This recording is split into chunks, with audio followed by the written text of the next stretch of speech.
indi deal ikomeye cyane rero nayo abantu bari bategereje ku bwinshi ni ikipe ya Arsenal. Imwe muri fixtures eshanu mikino itanu ikipe ya Arsenal ifite harimo umukino wa Newcastle United. Uyu mukino rero abantu benshi baravuga bati ni umukino wo kureba ko Arsenal ikomeje kumininga business yo kujya ku gikombe cya shampiyona no kuba yakegukana igitego cyo ku munota wa 9 cyiza cyane cya Eberechi Eze nicyo cyabaye itandukaniro. Arsenal nta nkuru bigoye ariko mu buryo bushoboka Arsenal yatsinze match yabo batsinda ikipe ya Newcastle igitego kimwe ku busa. Rugaje abantu bati turacyakiriho icyizere kirari kwa fana ikipe ya Arsenal nyuma yuko batsinze uyu mukino mu by'ukuri mu buryo navuga ngo abutoroshye babashe kubona igitego nanone ku mupira uturutse muri corner.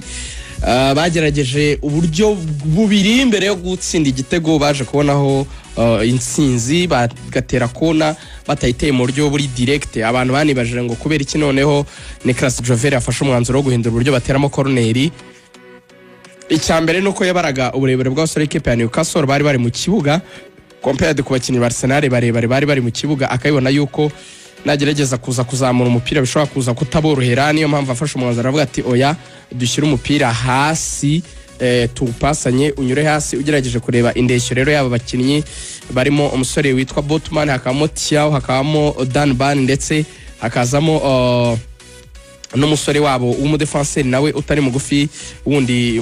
muto w'imyaka 19 witwa Mile. Aba basore rero kongeraho Tonali ubwo babaye batanu barebare na Bruno Guimaraes bakaba batandatu barebare, kongeraho umusore Usura bakaba barindwi barebare. Yaravuga ati ninshaka gukina imipira mu kirere biraza kungora, niyo mpamvu yitagamo yuko baro babanza kuyifata igapasanwa muri kona bakayigarura inyuma rw'amahina kwa Eberecheze akagerageza gutera ishoti. Imipira rero ibiri ya mbere ntiyagiye mu izamu, kwa gatatu waje kubakundira ujya mu izamu babona igitego gutyo baza rero kwihagararaho barakirinda bikomeye cyane. Yewe kashoboraga no kubona ikarita itukura ya Nicky Pope ariko umusifuzi ntiyayitanga, biza no kuba ikintu Arteta yagarutse muri press conference avuga yuko mu by'ukuri yagomba kuba ikarita itukura ko kandi atari ubwa mbere bibaye kuri Arsenal ngo no kuri Man City nabwo agomba gutanga ikarita y'umutuku kuri Kusanov igihe yakoreraga ikosa kuri Kai Havertz basigaye ari abakinnyi babiri gusa.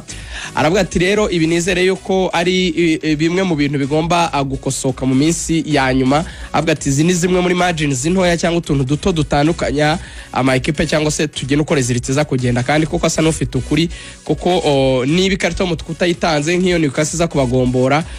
kuko bari kuba 11 kuri 11 byari kuba ari uguhotera Arsenal mu gihe byashobokaga yuko wenda yabona ikarita y'umutuku Arsenal gutsinda n'imindi Irani red card kuko yavuze ngo umuntu wese ukinnye umupira ngo arabibona ko ari ikarita y'umutuku. Ariko ngewe ndebye wenda sinzi icyo amategeko avuga nabonye ikarita y'umutuku kubera iki bavuga ngo umuzamu Nicky Pope yagiye gukina umupira arawuswata amaze kuwuswata Gyökeres yari yamaze kubona ko yawuswase agiye kuwukina nyine Nicky Pope aramufata bisanzwe by'ikosa ariko amufata uyu Danny Ban yamaze kubibona ko umuzamu ashaka gukina umupira nabi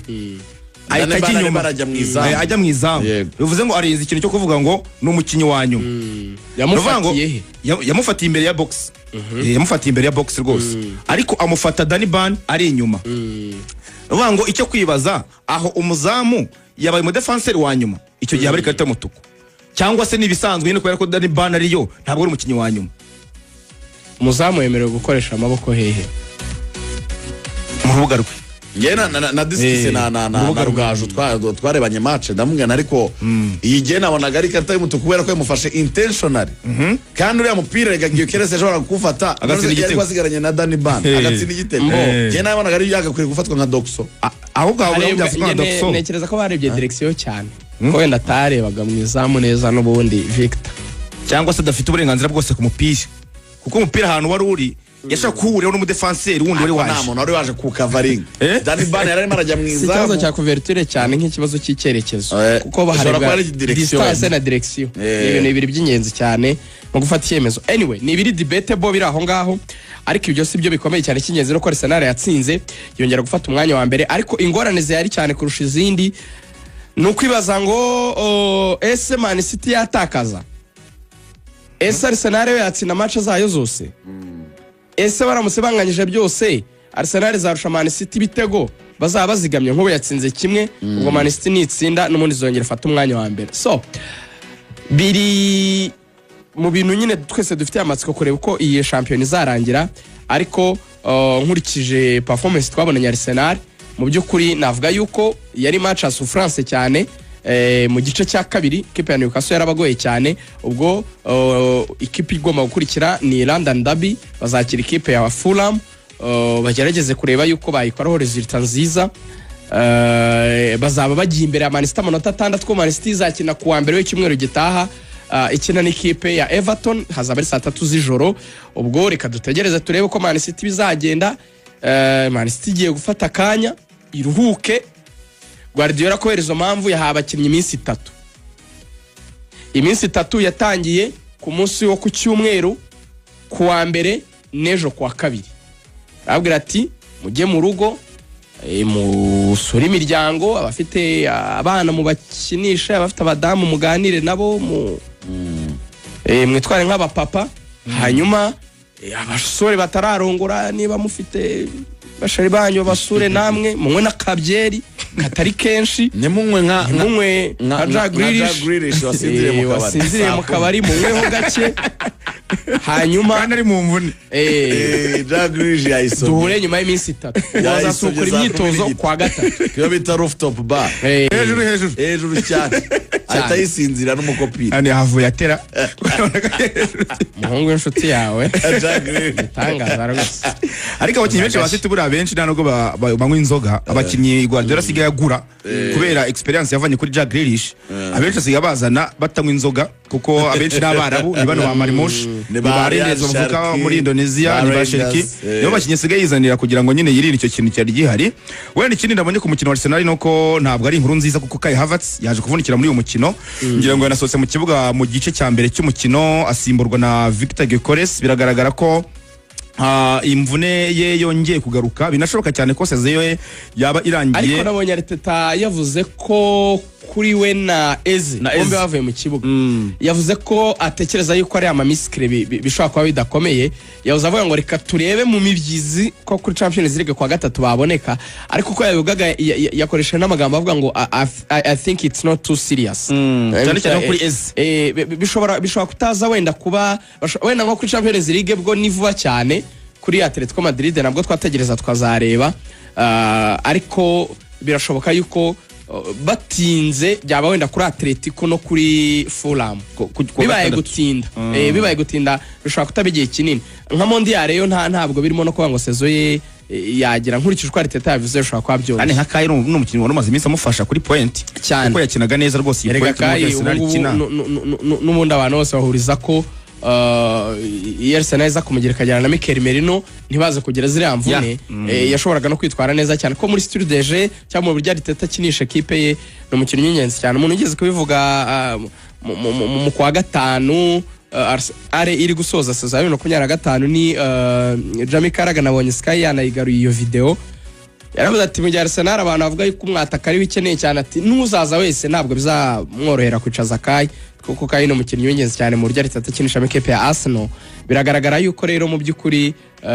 yari ipiyo y'ingenzi reka twizere ko wenda bitaza gufata igihe ashobora kuzagaruka kandi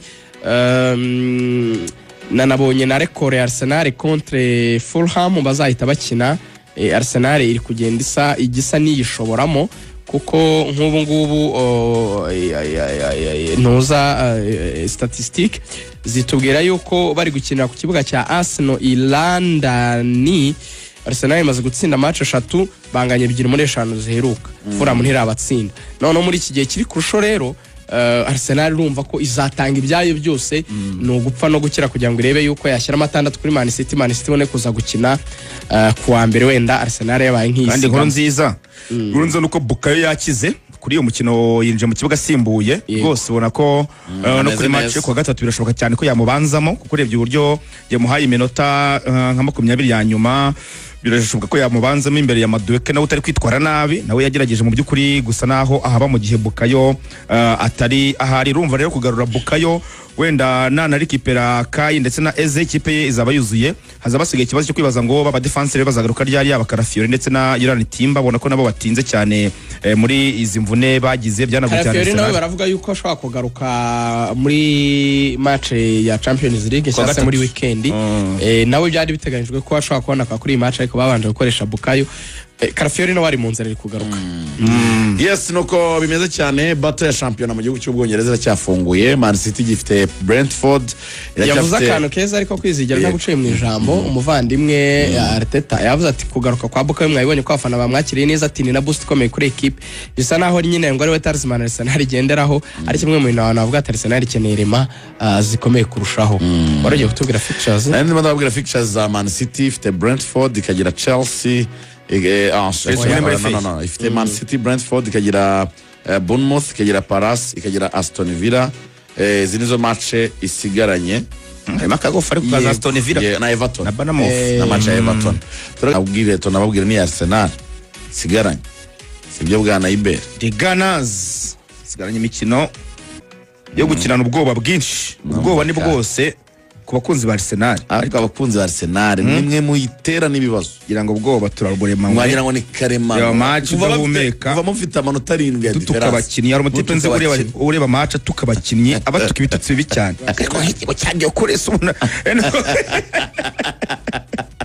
abatuka cyane wararambi ariko Arsenal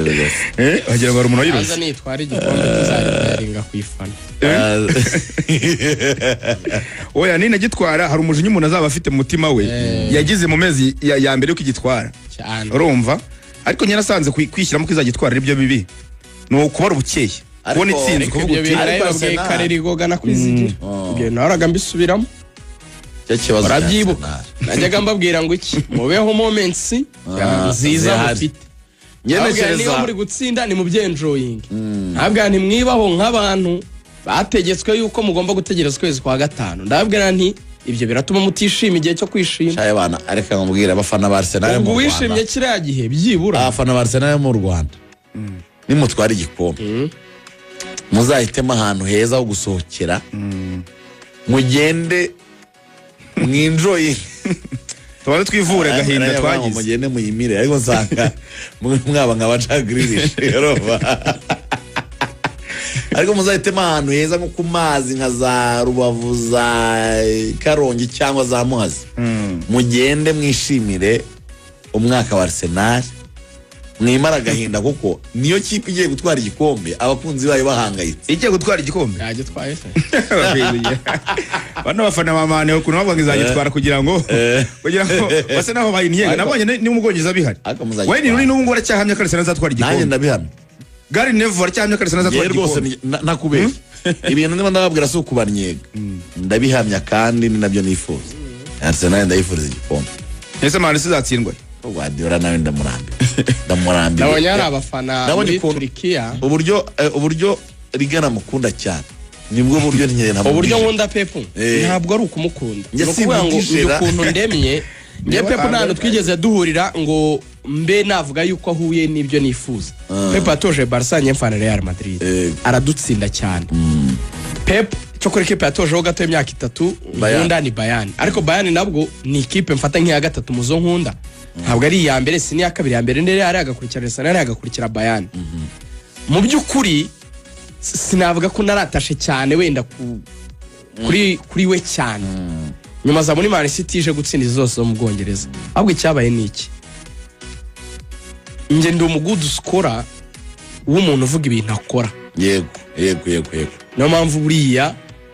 nyine iyo umuntu niyo twaba tutemeranya ku bintu yereke yabizinda bya presi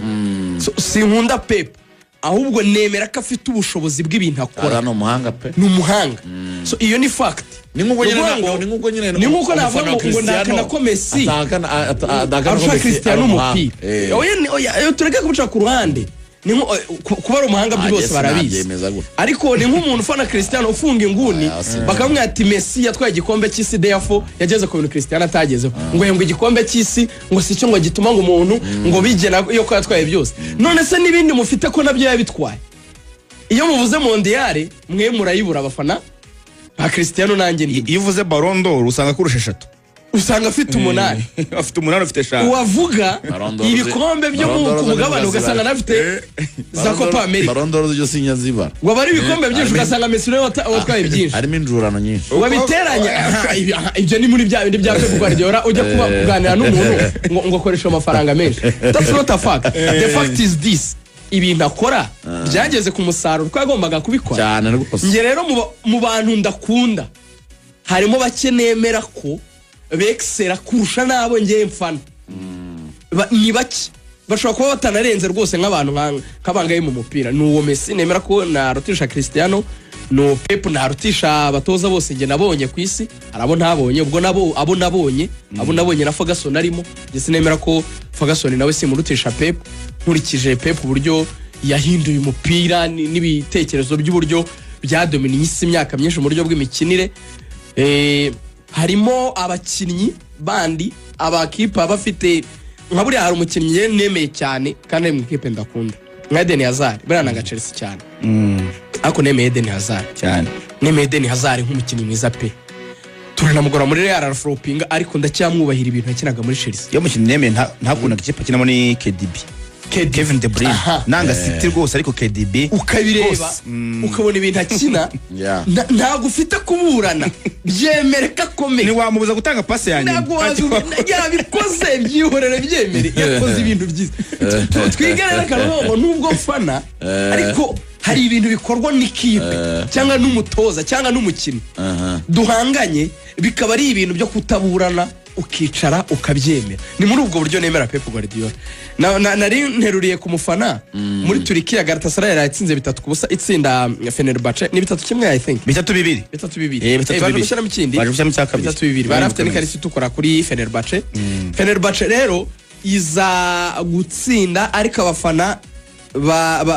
ba Galatasaray banakunda Arsenal babwira Sane bati wadufatiye telefone ugamagara Pep Guardiola ukamubwira kare Teta agatsinda agatwara igikombe hari n'abandi bateze Guardiola batsinda Southampton Wembley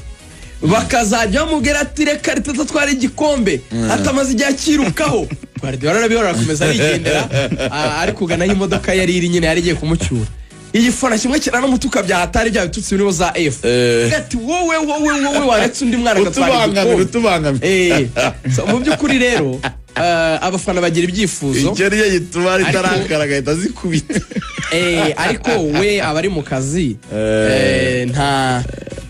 sinzi hari video nabonye ya Guardiola sezo yari igitangira mbere ko bajya gukina Manchester pana ino sezo muri za sezo za mbere nshatse nanayireba nkayipostinga ko numva nana yibonye reka nyirebe nyipostinga kuri Instagram yanjye yo gupostinga none hasi igiye kuyipostinga none yakoze ikintu cyitwa Team Talk ishobora kuba rimwe muri Team Talk zigaragaza urwego rwa Pep kunara umutoza utandukanye n'abandi Pep yaricaye akazajya abwira abakinnyi be ati nimutaba tayari kwitwara neza ngo muhindure mentalite muhindure uko mukina mwifate nk'abantu b'abagabo ati simbabeshye akademi tayari izaza ikine aho kugira ngo mukomeze mwitware nabi aravuga ati ntabwo ari uko ikipe yanjye ikina ati murabona ukuntu mwifata ati tujye kujya gukina na Manchester United icyo gihe baragiye kujya gukina kwa Man U ati bafite ikintu mwe mudafite ati bafite inzara bafite inyota atari kumwe ntacyo ndi kubabonana arabakatira abakinnyi bakomeye bicaye namaze kwipostinga nayegejejeho arabakatira bibi bya bindi bibi cyane abantu bose barishaba bati uyu mugabo ni umugabo uteye ute nawe ushobora kujya ukareba avuga ibintu bihambaye cyane birimo imbaraga ku buryo iyo ugerageje kureba Pep Guardiola mu by'ukuri usanga ari umwe mu batoza beza babayeho muri uyu mupira w'amaguru gasuze Nyarugenge birakomeye cyane ntabwo bwabwiye match Arsenal isigaranye kuko mu mukino isigaranye we natuvanyeho umukino wa Atletico Madrid ubanza no kwishyura kwa gatatu ndetse no kwishyura uzabera mu gihugu cy'Ubwongereza ubwo ni muri UEFA Champions League kimwe cya kabiri muri championnat urumva basigaje ikipe ya Fulham bazakina kwa gatandatu saa 12:30 urumva hanyuma basigaje ikipe ya West Ham United bazayisura kuri London Stadium azaba ari tariki 10 z'ukwezi kwa gatanu tariki 17 Arsenal zakira Burnley mu bizikane ko yamanutse mu cyiciro cya kabiri hanyuma Arsenal isoze Premier League saa 11 tariki 24 ikina n'ikipe ya Crystal Palace bazaba bari Selhurst Park izaba yakiriwe n'ikipe ya Palace urumva ko makipe isigaranye izamanutse izo ntinya match izayigora match ya West Ham ndazitinya cyane West Ham away cyane nanjye mbona ikipe izajya gutakaza izabikorera away ntago mbona mu rugo bazakora amakosa bombi ariko hanze mu Bwongereza bro hanze ushobora gutakaza match kabisa